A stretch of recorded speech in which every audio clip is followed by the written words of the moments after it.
मुरादाबाद के जिला अस्पताल में डॉक्टर अपने ही कर्मचारियों का इलाज नहीं कर पा रहा है तो उससे जनता के बेहतर इलाज की उम्मीद कैसे की जा सकती है। आपको बता दें कि जिला अस्पताल में सफाई कर्मी के पद पर तैनात शख्स की इलाज के अभाव में मौत हो गई। अस्पताल स्टाफ ने मरीज की गंभीर हालत को देखकर डॉक्टर को बुलाने के लिए फोन किया, लेकिन डॉक्टर खर्राटे लेते रहे। डॉक्टर की जब नींद खुली तो उन्होंने वापस अस्पताल फोन किया, लेकिन तब तक मरीज की मौत हो चुकी थी। दरअसल मृतक कल्लू सिंह जिला अस्पताल में ही संविदा सफाई कर्मी के पद पर तैनात थे। उनका स्वास्थ्य पिछले काफी दिनों से खराब चल रहा था। उधर डॉक्टर की लापरवाही पर परिजन काफी आक्रोशित हैं। परिजन डॉक्टर वी.के. खरे के खिलाफ कार्रवाई की मांग कर रहे हैं।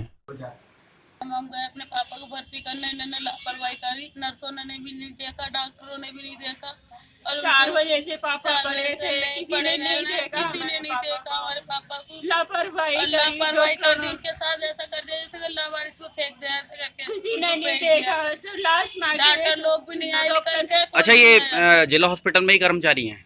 किस पोस्ट पे हैं? सरकारी।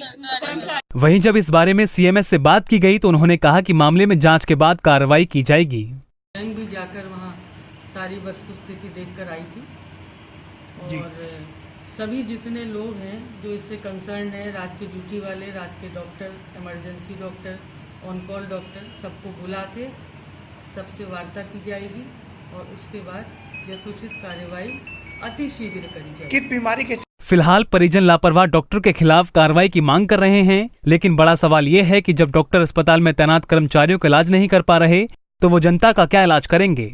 पंजाब केसरी टीवी के लिए मुरादाबाद से मुजम्मिल दानिश की रिपोर्ट।